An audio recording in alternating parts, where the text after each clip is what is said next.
Même une grande entreprise comme Engie a besoin de s'ouvrir vers l'extérieur.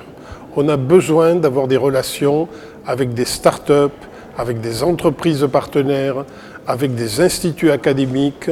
C'est important pour se ressourcer, pour avoir des idées nouvelles, pour innover.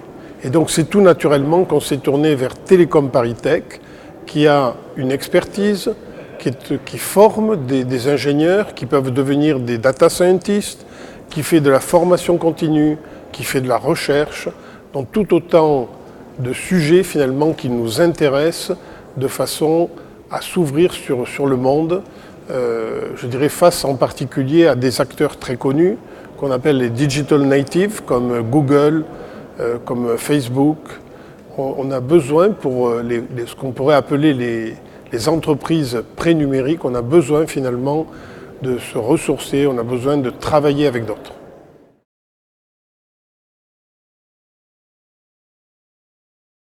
L'économie collaborative, je dirais qu'elle cadre assez bien avec un de nos enjeux principaux, c'est la transition énergétique. Transition énergétique, ça veut dire par exemple énergie décentralisée. Énergie décentralisée, ça veut dire que le consommateur devient aussi producteur. On appelle ça le prosumer, producteur-consommateur. Ce producteur-consommateur, il va être producteur notamment grâce à des panneaux photovoltaïques sur son toit. Et on peut imaginer que dans un futur assez proche, ce prosumer échange de l'énergie avec un autre consommateur producteur. Ce qu'on appelle la relation C2C, qui est évidemment favorisée par le digital.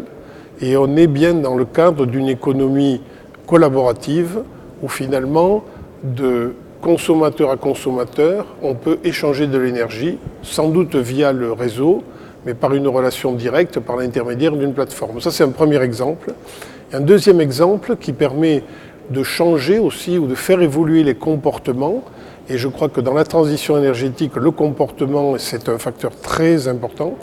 Et là, j'appellerais ça le comportement, je dirais, de façon à économiser l'énergie pour être sobre, c'est la sobriété énergétique. Et ça peut se faire de plusieurs façons, mais notamment par un benchmark, en comparant sa consommation de façon anonyme avec celle de maisons ou d'appartements comparables du quartier, dans des conditions équivalentes.